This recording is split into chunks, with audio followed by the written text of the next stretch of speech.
reading through your book, the phrase that I really liked the best was, an empathetic leader needs to be out in the world, meeting people where they live and seeing how the technology we create affects their daily activities. I'm curious how you convince leaders in government to do more of that, to get out and think about user-centered design, think about how to really see how to bring in the voice of the user.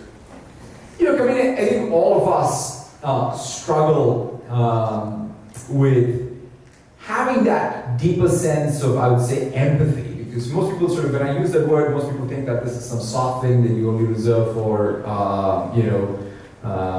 maybe people in your family. Why does this have to do with anything to do with business? And in tech in particular, we have all of these role models where you've got to be hardcore, hard charging, and everything else. And at least for me, I look at it and say, look, where does innovation come from? It comes from your ability to have a deep sense of what are the unmet and articulated needs of people you're trying to serve. I mean, that's at the core.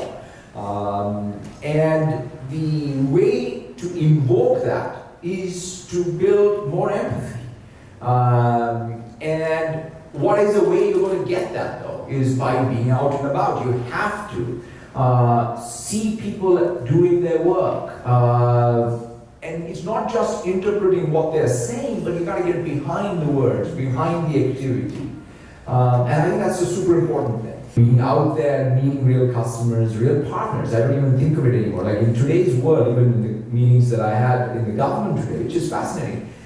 If we really truly believe that every business is going to be digital, including the public sector, one of the fundamental transformations has to be the capability building around software in every business. One of the things that when I talk to, say, a CEO of an auto company, it's fascinating to see. This year, most auto companies are going to hire more software engineers than mechanical engineers.